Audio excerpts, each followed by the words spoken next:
This story is called The Tale of Peter Rabbit.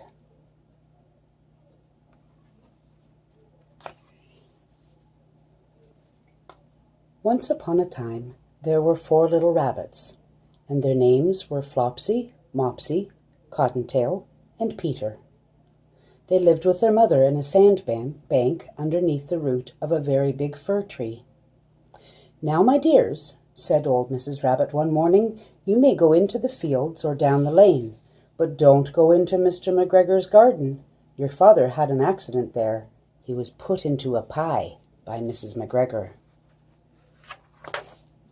Now run along and don't get into mischief. I am going out." Then old Mrs. Rabbit took a basket and her umbrella and went through the wood to the baker's. She bought a loaf of brown bread and 5 currant buns. Flopsy, Mopsy, and Cottontail, who were good little bunnies, went down the lane to gather blackberries.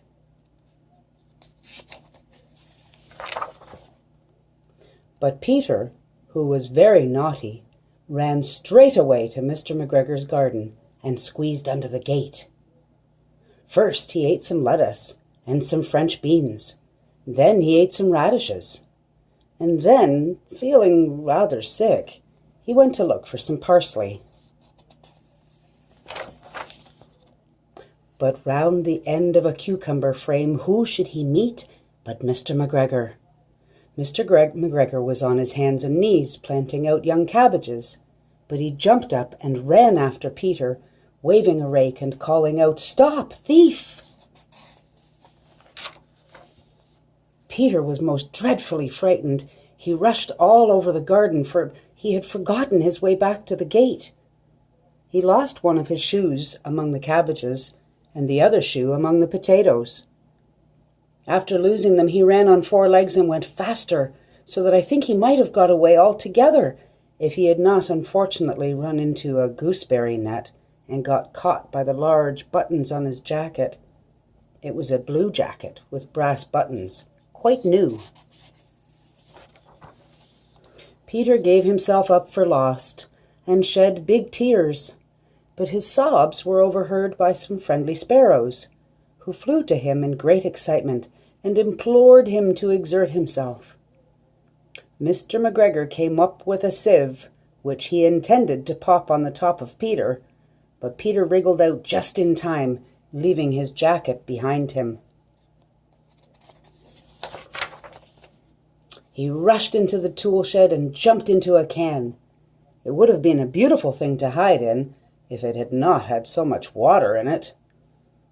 Mr. McGregor was quite sure that Peter was somewhere in the tool shed, perhaps hidden underneath a flower pot.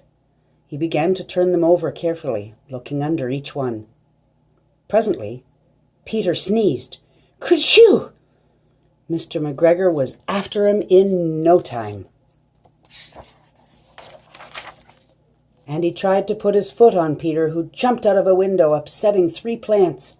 The window was too small for Mr. McGregor, and he was tired of running after Peter, so he went back to his work. Peter sat down to rest. He was out of breath and trembling with fright, and he hadn't the least idea which way to go. Also, he was very damp with sitting in that can. After a time, he began to wander about, going lippity-lippity, not very fast, and looking all around. He found a door in a wall, but it was locked. There was no room for a fat little rabbit to squeeze underneath.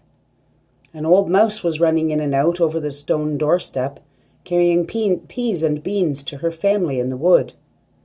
Peter asked her the way to the gate, but she had such a large pea in her mouth that she could not answer. She only shook her head at him. Peter began to cry. Then he tried to find his way straight across the garden, but he became more and more puzzled. Presently he came to a pond where Mr. McGregor filled his watering cans. A white cat was staring at some goldfish. She sat very, very still, but now and then the tip of her tail twitched as if it were alive. Peter thought it best to go away without speaking to her.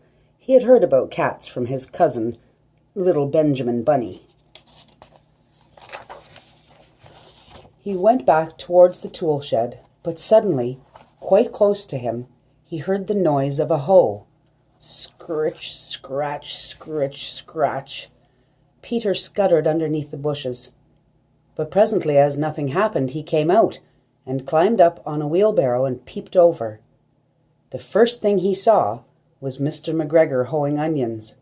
His back was turned towards Peter, and beyond him was the gate. Peter got down very quietly off the wheelbarrow and started running as fast as he could go, along a straight walk behind some blackcurrant bushes. But Mr. McGregor caught sight of him at the corner. But Peter didn't care. He slipped underneath the gate and was safe at last in the wood outside the garden. Mr. McGregor hung up his little jacket and the shoes for a scarecrow to frighten the blackbirds. Peter never stopped running or looked behind him till he got home to the big fir tree. He was so tired that he flopped down on the nice soft sand on the floor of the rabbit hole and shut his eyes. His mother was busy cooking. She wondered what he had done with his clothes. It was the second little jacket and pair of shoes that Peter had lost in a fortnight.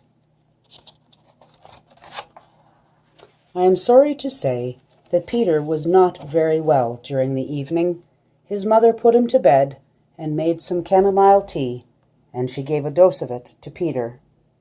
1 tablespoon to be taken at bedtime. But Flopsy, Mopsy, and Cottontail had bread and milk and blackberries for supper. The end.